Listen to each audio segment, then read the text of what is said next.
ठंड इतनी थी कि घर से बाहर निकलना मुश्किल हो जा रहा था और बच्चे स्कूल जाने से डर रहे थे। लेकिन उनके डर की वजह सिर्फ ठंड नहीं थी, वो बच्चे क्लास टीचर सीमा मैडम के खौफ में थे। एक दिन पहले स्कूल में कुछ ये हुआ था। सभी ने होमवर्क किया कि नहीं?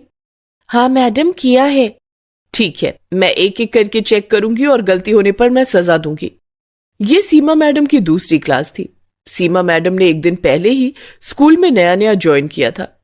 सभी बच्चों ने सोचा था कि सीमा मैडम बाकी टीचरों की तरह अच्छी ही होगी। लेकिन सीमा मैडम ने जब होमवर्क चेक करना शुरू किया तब सभी को उनकी असलियत के बारे में पता चला। राजू, मोती, चुटकी और मीना, तुम लोगों को सजा मिलेगी। लेकिन क्यों मैडम? क्योंकि होमवर्क में गलती है। तुम चारों यहाँ लाइन लगाकर खड़े हो जाओ। चारों लाइन में खड़े हो गए। उन्होंने सोचा कि सीमा मैडम ज्यादा से ज्यादा मुर्गा बनाएंगी या तो 2 थप्पड़ मारेंगी। लेकिन सीमा मैडम के दिमाग में तो कुछ और चल रहा था। बाहर बर्फ गिर रही थी। सीमा मैडम बाहर से बर्फ लाई और चारों के स्वेटर के अंदर घुसा दिया। इतनी कपकपाती ठंड में स्वेटर के अंदर बर्फ जाने से चारों के चारों जोर जोर से चिल्लाने लगे। बहुत ठंडा है। मैडम, बर्फ निकाल लीजिए मैडम, हमसे और गलती नहीं होगी। लेकिन सीमा मैडम ने हंसते हुए कहा, बर्फ तो मैं नहीं निकालूंगी और कोई नहीं निकालेगा। ये सजा याद रहनी चाहिए, तब जाकर तुम लोग सुधरोगे। और हाँ, ये बात अगर घर पर किसी को बताई तो और ज्यादा सजा मिलेगी। सारे बच्चे बहुत डर गए। राजू, चुटकी, मोती और मीना चारों ठंड से कांपते हुए अपनी अपनी जगह पर बैठ गए। क्लास खत्म होने के बाद सीमा मैडम बाहर चली गई। तब बाकी बच्चों ने चारों के स्वेटर से बर्फ निकाल दिया। उनको थोड़ी सी राहत मिली। लेकिन तभी सीमा मैडम वापस आ गई। किसने निकाला बर्फ? किसने किया? किसी ने उत्तर नहीं दिया। मेरे मना करने के बावजूद तुम लोगों ने स्वेटर से बर्फ निकाला। तुम सब सजा के ही लायक हो, सबको सजा मिलेगी। ये बोलकर सीमा मैडम ने सभी के स्वेटर में बर्फ घुसा दिया और शाम तक घर लौटते लौटते सभी को जुकाम हो गया। राजू की माँ सुनीता कहने लगी, क्या हो गया बेटा? सुबह तक तो तू ठीक था, अचानक से जुकाम कैसे हो गया तुझे? राजू सब कुछ सच सच बताने जा ही रहा था, लेकिन तभी उसे सीमा मैडम की बात याद आ गई। और हाँ, ये बात अगर घर पर किसी को बताई तो और ज्यादा सजा मिलेगी। ये सोचकर राजू डर गया और उसने अपनी माँ से कहा, माँ, वो बाहर बहुत ठंड है ना, ऊपर से बर्फबारी भी हो रही है, इसीलिए ठंड लग गई है। मैं कल स्कूल नहीं जाऊंगा। नहीं जाएगा? लेकिन क्यों बेटा? थोड़ा सा जुकाम ही तो है। नहीं माँ, जुकाम ठीक होने के बाद ही स्कूल जाऊंगा। नहीं बेटा, एग्जाम सर पर है, अभी स्कूल जाना ही होगा। सुनीता ने राजू की बात नहीं मानी। उसने सोचा कि राजू छोटा है इसीलिए बहाना बना रहा है। अगले दिन राजू स्कूल गया। बाकी बच्चे भी स्कूल आ गए। वो सभी सीमा मैडम के खौफ में थे। आज भी सीमा मैडम आएंगी और हमसे कुछ ना कुछ करवाएंगी। मुझे तो बहुत डर लग रहा है, पता नहीं आज क्या होगा। कुछ देर बाद सीमा मैडम क्लास के अंदर आई और कहा, बच्चों, आज पढ़ाने का मूड नहीं है, आज मैं आराम करूंगी। राजू, चुटकी यहाँ आओ और मेरे पैर दबा दो। सीमा मैडम कुर्सी पर बैठ गई। राजू और चुटकी पैर दबाने लग गए। अरे अच्छे से दबाओ, ताकत नहीं है क्या? मुझे जोर की भूख लगी है। तुम लोग टिफिन लाए हो ना? हाँ मैडम, लाए हैं। हाँ, तो एक एक करके मेरे सामने टिफिन ले आओ। जिसका खाना मुझे अच्छा नहीं लगेगा उसे सजा मिलेगी। ये सुनकर डर के मारे सभी बच्चों के हाथ पैर ठंडे पड़ गए। बच्चों ने अपना अपना टिफिन लेकर लाइन बना लिया। लाइन में सबसे आगे टीना थी। उसने सीमा मैडम को टिफिन खोल कर दिया। उसमें पूरी सब्जी और गाजर का हलवा था। अरे वाह, पूरी सब्जी और गाजर का हलवा, बहुत बढ़िया, खाकर देखती हूँ। सीमा मैडम ने पूरी सब्जी और गाजर का हलवा खाया और फिर उंगलियां चाटने लग गई। बहुत स्वादिष्ट था खाना। टीना, तुम बैठ सकती हो। उफ, आज तो बाल बाल बच गई। उसके बाद मीना टिफिन लेकर आई। उसकी माँ ने पोहा बनाकर दिया था। टिफिन खोलते ही सीमा मैडम ने मुंह बना लिया। अरे छी छी छी, सारा मूड खराब कर दिया। पोहा कौन खाता है यार? पोहा क्यों लाई है? मीना डर डर कर बोलने लगी। मुझे पोहा पसंद है मैडम, इसीलिए माँ ने बना कर दिया है। पोहा कितना सूखा होता है, पोहा नदी में फेंक दो तो नदी का पानी ही सूख जाएगा।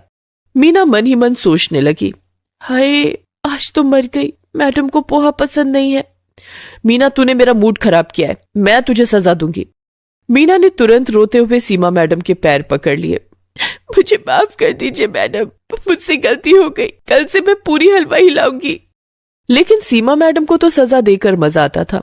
उन्होंने मीना को बाहर भेजा और बाहर से एक बर्फ का बड़ा सा टुकड़ा लाने के लिए कहा। मीना ने वही किया। वो अपने हाथों से एक बड़ा सा बर्फ का टुकड़ा उठाकर अंदर ले आई। उसने सोचा यही उसकी पनिशमेंट थी, लेकिन सीमा मैडम इतनी आसानी से छोड़ने वाली थोड़ी थी। उन्होंने कहा, मीना अब अपना जूता उतार और उस बर्फ के टुकड़े पर खड़ी हो जा। क्या? मैडम प्लीज माफ कर दीजिए ना मुझसे गलती हो गई, प्लीज मैडम।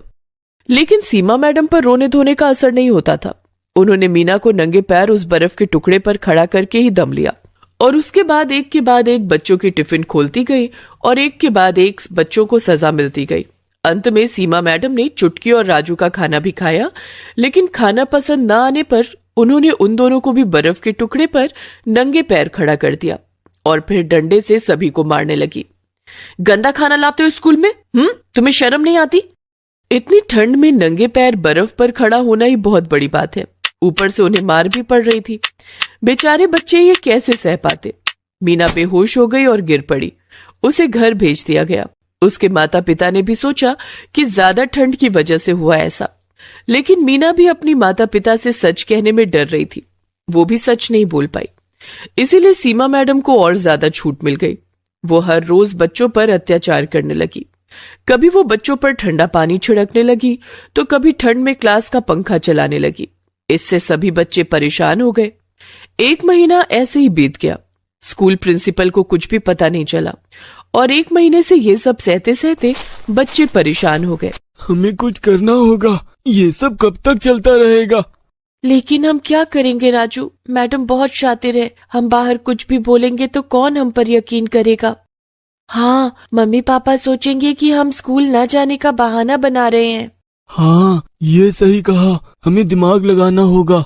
राजू घर चला गया और उसी दिन विदेश से उसके चाचा लौट आए। उन्होंने राजू को एक पेन दिया। ये क्या चाचा, आप विदेश से मेरे लिए केवल एक पेन लाए हो?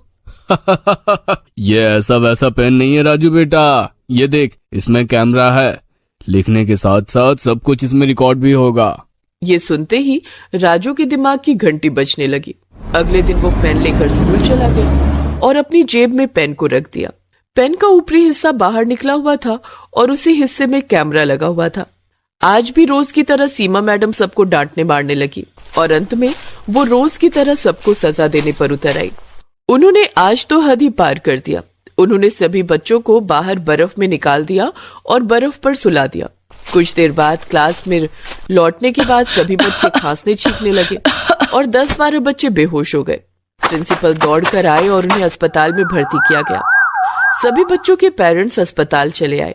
लेकिन ये सब हुआ कैसे? हाँ, सभी एक साथ बीमार कैसे पड़ गए? सीमा मैडम पास ही में खड़े होकर हंस रही थी। तभी राजू ने कहा, ये सब सीमा मैडम की वजह से हुआ है। क्या? मेरी वजह से? क्या बोल रहे हो तुम राजू? मैं तुम लोगों से कितना प्यार करती हूँ। झूठ, सब कुछ झूठ। ये देखिए। राजू ने पेन निकाला और उसे फोन से कनेक्ट करके सभी को सब कुछ दिखाया। सीमा मैडम की हालत खराब हो गई। इतनी ठंड में भी वो पसीने पसीने होने लगी और पेरेंट्स सीमा मैडम पर बहुत गुस्सा हो गए। उन्हें उल्टा सीधा कहने के बाद पुलिस को बुलाया गया और उन्हें जेल में भेज दिया गया। डॉक्टर ने सीमा का चेकअप करने के बाद कहा कि उन्हें एक मेंटल डिसऑर्डर है। बच्चों पर टॉर्चर करके उन्हें सुकून मिलता है। कोर्ट ने उन्हें 20 साल की सजा दी और यह भी घोषित कर दिया कि 20 साल बाद भी उन्हें कभी भी कोई भी स्कूल नौकरी नहीं दे सकता।